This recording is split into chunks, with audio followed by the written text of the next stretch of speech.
오늘은 UEFA 챔피언스 리그와 유로파 리그에서 성공하기 위해서는 부상 리스크 관리가 중요한데요. 그 이유를 짚어보도록 하겠습니다.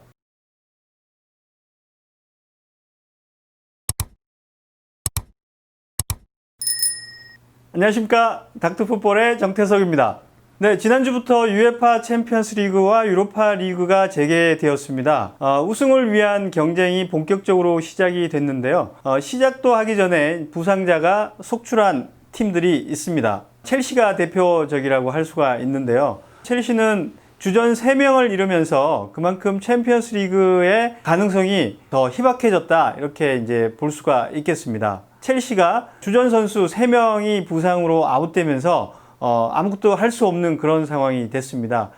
특히 플리식 선수의 햄스트링 부상, 그 다음에 아스필리쿠에타 선수의 햄스트링 부상, 그리고 후반전에 페드로 선수의 어깨 탈구, 이런 부상들이 챔피언스 리그에서의 경쟁력을 떨어뜨리는 결정적인 이유가 됐다고 할 수가 있겠습니다. 챔피언스 리그를 앞둔 리그컵에서 부상이 많았던 이유는 바로 이 치열한 리그 순위 경쟁에서 생긴 피로 누적이라고 할 수가 있습니다.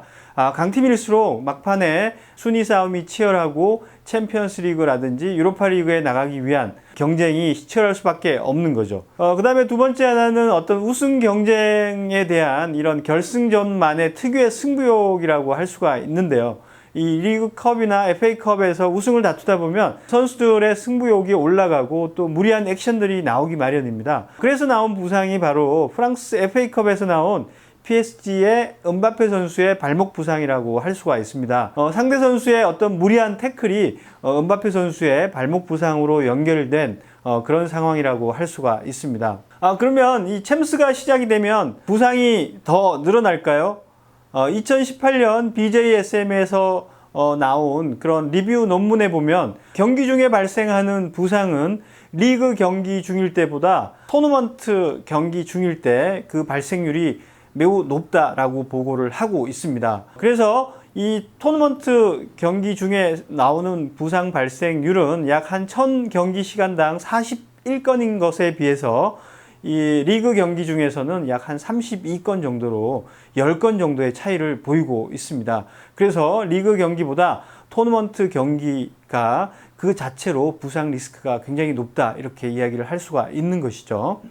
그러면 이 토너먼트에서 부상이 더 많은 이유는 먼저 이 경기 간 휴식 기간이 굉장히 짧기 때문에 발생하는 그런 어떤 신체적인 피로 누적이 원인이라고 할 수가 있습니다. 실제로 경기 직후에 근육의 회복을 위해서는 최소한 72시간의 시간이 필요합니다. 이 충분한 휴식 시간을 거치지 못한 그런 근육들은 근력이라든지 파워의 어떤 감소가 나타나고 또 근육통이 존재할 수가 있습니다. 그래서 충분한 회복 시간의 확보가 중요한데요. 충분하지 못한 회복은 곧바로 근육의 부상으로 이어질 수 있다는 그런 보고도 있습니다. 2017년 BJSM에 발표된 UEFA 엘리트 클럽 인주리 스터디에 보면요, 이 경기 간 간격이 5일 이내로 짧을수록 근육 부상의 발생률이 훨씬 더 높아진다, 이렇게 이제 보고를 하고 있습니다. 토너먼트에서 부상이 많은 두 번째 이유는 어떤 심리적인 피로도 증가라고 할 수가 있습니다.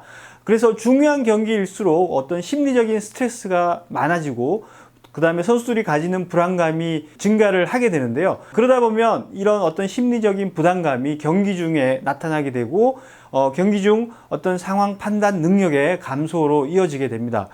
예를 들면 무리한 태클 동작이 나오는 이유도 바로 이 어떤 심리적인 부담 에서 온다고 볼 수가 있고요. 또 선수들이 긴 볼 소유 시간으로 인해서 상대방의 태클을 할 수 있는 그런 어떤 빌미를 제공하기도 하는데 이런 모든 상황이 바로 부상 위험이 높아질 수 있는 상황이다, 이렇게 생각을 할 수가 있겠습니다.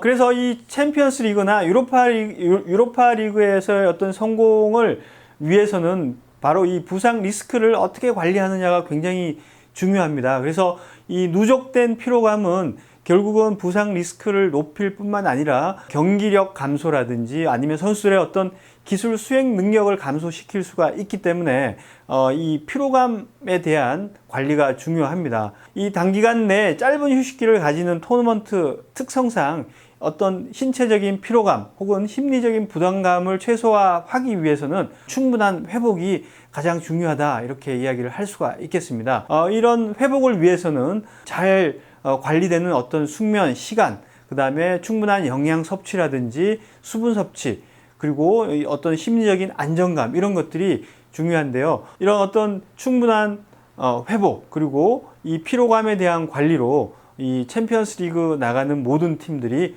좋은 경기력을 보여줄 수 있도록 기대를 해보겠습니다. 오늘은 여기까지 마치겠습니다.